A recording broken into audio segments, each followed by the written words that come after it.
This podcast is all about accessibility. We explore how accessibility impacts people's lives, the technology, and business insights. From assistive tech, inclusive design to real lived experiences, each episode breaks down a different part of accessibility and why it matters. In this episode, we'll be looking at the curb cut effect. We'll be speaking to Joanna about it.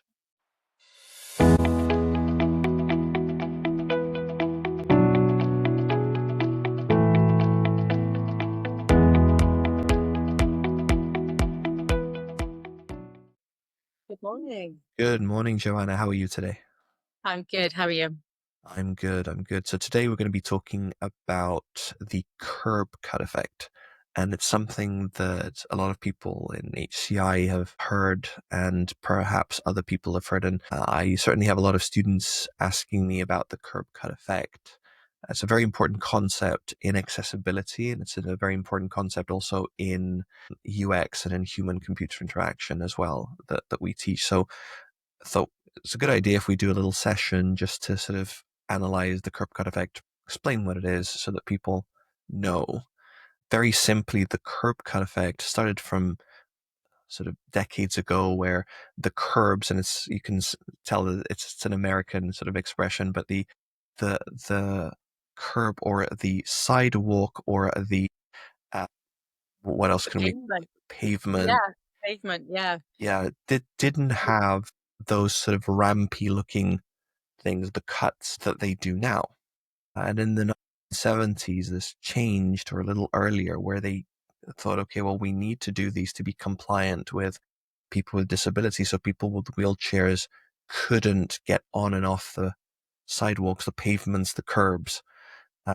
Until then, they just couldn't do it. So we have these cuts that act as ramps for people to go in. Now, the nice thing about the curb cut effect is that you would see that it worked for people that were on wheelchairs, but it started working for people that were not designed for. So you saw parents with prams using those curbs to get on top of them. You saw travelers with luggage. They were very, very handy because they needed to use these ramps to get on. Heavy suitcases, absolutely. Yeah. Yeah. Cyclists, delivery workers, they would use them, like a lifesaver to do that. And this is the curb cut effect, is when you sort of, although it came in the 1970s for wheelchairs, the curb cut effect came in later as a term, but it's basically when you design something for people with the disabilities in mind to make things accessible, but actually benefits everyone. And that's sort of the definition of the curb cut effect. And there's lots of examples of this that we can bring out to show as examples of the curb cut effect. You were telling me that you have something similar that you did. Yeah. So I think with the curb cut effect, it not only improves accessibility, but usability as well.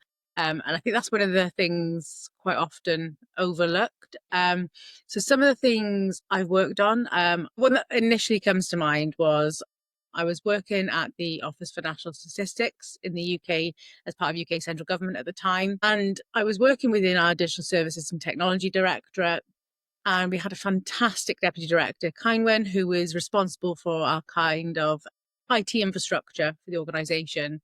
And I remember having one of my kind of niggly rants one day about it creates issues when people change their fonts on email. People really love that ownership of having curly purple letters, or that some kind of handwritten type fonts in their favourite colour, but not recognising that created issues for many people. And we were having conversations because as senior members of the team, quite often we were looking and checking our emails when we were walking between meetings. We had a huge office. Sometimes it'd take 20 minutes to walk between meeting rooms.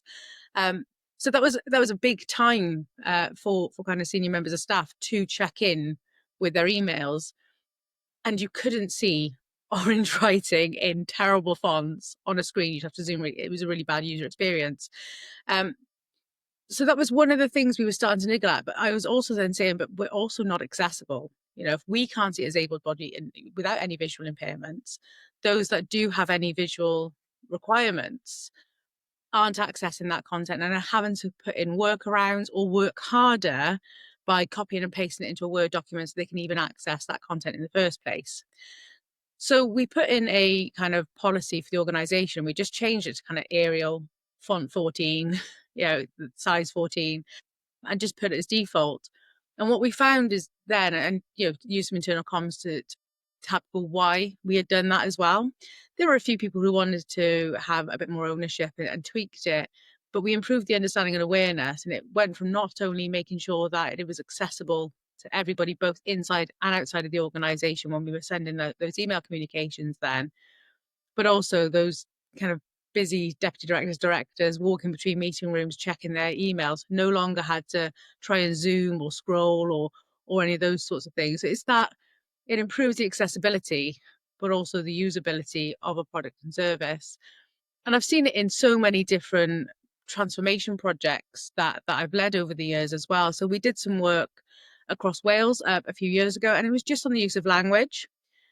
So we were looking at some of the devolved Welsh benefits in Wales, and one of the benefits we have across the nation is what we call the Schools Essentials Grant. It wasn't just called that at the time, so we were just entering into the kind of time where cost of living and the cost of living crisis had become a term people started using. It was created in a month, and then all of a sudden everyone related to this cost of living crisis kind of terminology.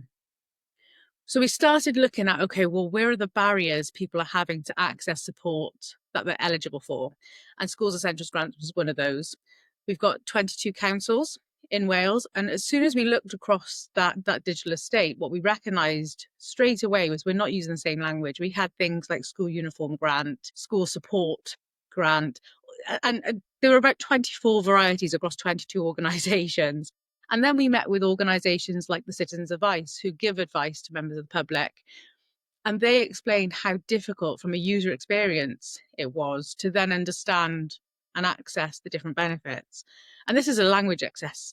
So we talk about kind of cognitive access needs, understanding and language in that context for accessibility, but actually from a usability perspective as well, by improving some consistency and ensuring that content is meaningful and people can understand it in terms of plain language, just started opening up that access. So those that do have access needs, whether that's cognitive or they're using assistive technology to try and navigate really complex information, we're making it easier for those people, but also we're increasing that usability. And we found that that's what that did. So those are just two examples where you're making an improvement that improves the accessibility, but actually it improves the usability, and there are benefits far wider than the access needs as well. Yeah, I've that's a wonderful example. So there's a lot of people that talked about sort of the way that changing texts really helps people, or signage or anything like that. And there's lots of these examples that we can bring out. That one is a very personal one that you've had, and you've said it helped a lot of people. I can think of sort of examples also that came directly from accessibility that helped others, like voice assistants. Just we're sitting here. I'm sure, like me, you've got voice assistants around you. I've got my phone next to me here. I have a voice assistant hidden in the back there that I often sort of say, "Oh, put an alarm or a timer or do something," and it helps me, and I just speak. But the voice assistants didn't come for us, right? They designed them for visual and mobility impairments for people so that they can speak to it, or they can't get up to do something. So they said, just do it. But everybody's using them now, right?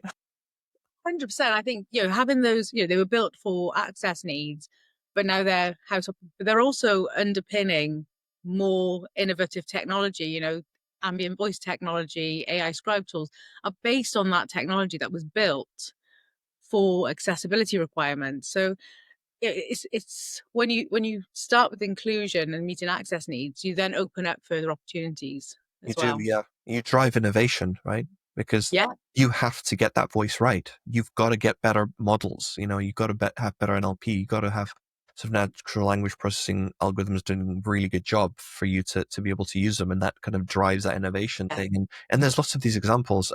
Dark mode, I use dark mode all the time. I love it. It looks great. And not only does it look great, but it was done for visual sensitivity. Yeah. It's mainstream, so there's lots of these others. There's physical and there's digital examples that I can think of. I mean, just, elevators, they're easy. We get on them every day and we don't think about it. But I remember sort of working somewhere where we didn't have a working elevator for a couple of months. And also we didn't have accessible doors, and there was a person in a wheelchair and they wanted to get to their office on the third floor and they couldn't do it because the accessible doors, they would push them and they would go back instead of the doors opening. They couldn't open the doors physically, and then there Oh, was no elevator to get up to the third floor. So for 2 or 3 months until the elevator was fixed, the building started running, but it wasn't really operational. absolutely. I think this is where we can start talking about, designing for accessibility doesn't, I can't think of any examples where it excludes anybody. It just opens it up. And actually, it opens it up to more people. And there are always happy coincidences. That example of that door, for example, if somebody's juggling, I've got somebody who used to work with a user researcher, Alison, in mind, and she would come back from user research and she'd just be juggling flip chart paper and pens and post-it notes and things. It wasn't necessarily heavy, but it was, Yeah. a handful. Whereas an elbow on the kind of assistive door opening button made a huge difference to her experience. I think accessibility never closes opportunity down, it only opens it up. And it's not just about inclusion, it's about having open things that work for people, whether that's in the physical or digital world. It just makes it better for everybody. Every accessibility design has additional usability benefits, whether that's improving cognitive, visual, audio, or motor needs. It helps everybody as well because it makes it simpler, easier to use. Yeah. Accessibility is better for everybody. Yeah, yeah. I mean, I've carried stuff several times and I thought, oh, I need to get through the door, and I sort of elbow it open and got to put Yeah, force, or you got to, oh no, it's a handle. How am I going to get the handle to go? I can get yeah, through, and that's a good example of the curb cut effect, right? You get a door for accessibility, but then everybody uses it when they're carrying important stuff. There's also the yeah, digital examples that we can think of. Things like closed captions, for example. Like yeah. I put closed captions all the time. If you're in a noisy environment, how many times do we watch a movie or do we watch a video or shorts on YouTube and we're in a busy train or something, a platform, and we don't want it to be loud and disturb everybody or everybody hear what we're doing. So we just put the closed captions and we watch it, right? Yeah. That's an example that came from accessibility for people with disabilities, people who can't hear, but everybody uses it now. And it's a really good example where accessibility is not a kind of one, it's not, accessibility isn't a box. There are permanent access needs, but there are also those temporary and situational access needs. And closed captions is a really good example of that, where you have people who need them every day, and rely on them. You have people who are on the train or in a busy office environment, or those situational barriers that mean then that information is open and accessible to them. But then there's also the temporary, the person who's got an ear infection or has lost their sound or is suffering with kind of a temporary ear impairment in some way, and so therefore cannot hear in the same way they would. And it might only be for a few weeks, but there's those three different types of access needs. It just makes it better for everybody. And then there's also the preference side of things, which isn't an access need, or looking at those kind of permanent situational or temporary barriers, but it might just be, I want to watch a video and I don't necessarily know what it's going to say. So it's a preference that I'm going to turn the sound off and I'm going to rely on the captions. And we see a lot of that on social media now as Yeah, well. some more outlier cases that I've heard as well, and I've started doing this as well, is when you want to learn a different language, you Yeah. actually put in captions of that different language when you watch. So I put Spanish subtitles sometimes, trying to Yeah. understand some of the Spanish words because I'm starting to maybe try and learn some Spanish. So, there's all sorts of cases that you never think about, but it really, really Yeah. helps. And then there's these softwares that are created now that say when you put captions, actually, children learn to read faster and they learn to spell faster when you put captions, and Yeah. all these use cases that you never think about that So happen. my son learned some Chinese symbols recently because he did exactly that on a Netflix program. He put I think it was Chinese subtitles, and he learned wind, fire, earth, air, that sort of thing. So again, it's those preferential. Being accessible just makes it better for everybody, and we'll have happy surprises that you cannot plan for or strategize for. Exactly. Yeah. And I suppose, there's lots of examples we can think about, but one of the things that comes into the curb cut effect is also how does it affect business? Because a lot of the struggle that you have and I have, as you know, is convincing companies and convincing people to be accessible. And not Yeah. just because it's not just because it's the law, right? It is the law, and a lot of countries enforce it. Lots of them don't. It's always a legal requirement in general. Uh, there's some gray areas of, you can do accessibility just enough to get by. But beyond that, it's not just about the customer lawsuits, all right? It's not just about that sort of like fear. It's more than that. It's actually the case that it will benefit you as a company. I mean, retrofitting accessibility on top after you get somebody complaining is much harder and it's much more expensive than just doing it in the first place, right? It's just doesn't make Absolutely. I sense. think it is cheaper. You do satisfy more customers first time. We talked about that kind of accessibility and usability earlier on.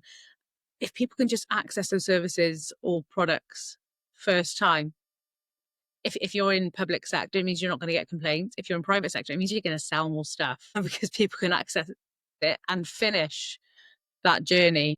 So it just opens up. I think the purple pound, which is the kind of financial value of disabled people, it's in the billions worldwide. So if you're not creating products and services that are available or open to people who have those requirements, whether it's permanent or situational or temporary, however they're accessing that, you're losing that opportunity as an organization, which is quite risky. It's a Yeah. huge potential market audience or segmentation that you're not designing for and therefore excluding.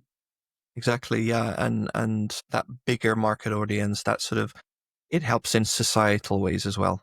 So, the moment you create that design and you make it inclusive, you normalize use. You don't have somebody coming and saying, listen, I really want to access this, but I can't. It reduces that stigma, and automatically people just, you include them and they just feel more human, right? It's just, People just have better feelings towards your brand and your organization as well. It's that, particularly kind of Gen Z now and that sort of thing. They care that organizations are ethical and inclusive.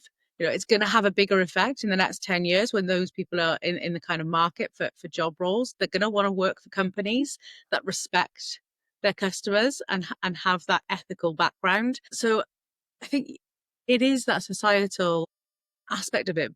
But there's a business opportunity there in terms of the way people think and feel about your organization. There's also monetization opportunity alongside that because if people want to buy from you because they like your values and your ethics, it gives you a better opportunity, maybe charge a bit more, maybe have opportunities to say, well, actually, we've got a different product offering in the marketplace as well. So it's not just value, it shows that you respect and value the people that are interacting with your organization. yeah. And you have innovation, right? So Yeah. you've got these constraints, you do create better design for sure, 100%, but you also innovate. We talked about the NLP before, you have to improve that and then Yeah. you create, proprietary technologies that perhaps you can sell or perhaps it helps somewhere else and you create another product. So basically it benefits everybody. It is cheaper if you do it early, right? And then also innovation can come out of it. So it on all three angles, it just works, no matter how you see it. This sort of designing for accessibility benefits not just people with disability, but everybody, including your business. So that's the case. And there's a strong quote that I read: if you design for the edges, you improve the center. And I really like that quote because it's true. It really is. If you pay attention to the details, make sure that everything is good, the core will be much, much, much better to do. Absolutely. And will work for the people you're trying to serve, right? Whether it's a product or a service or whatever you're putting out there, um, it will work. And I think that's Exactly. Yeah. Yeah. that it's not just innovative, but it's innovative and solving people's problems or meeting people in a space that they're open to. Exactly. Fantastic. Good. Well, I think we've covered curb cut effect. So I'm hoping that people listening to this will be able to understand it well, implement it. If they've got any questions, they can always get in touch. And yeah, I hope last wish to everybody designing a system. What would that be, Joanna? I think my strong takeaway is that just include people from the start. It benefits everyone. It's cheaper to do that as well. It kind of really puts that cost upstream. Retrofitting is harder, and you will satisfy and have a better business, product, or service offering if you design with accessibility from the start. Fantastic. Amazing. Thank you very much for today. And I hope Thank that you. everybody understands the curb cut effect and goes forward and implements all this in their design. We'll do a lot more on that coming up. Thank you so much. Thank you.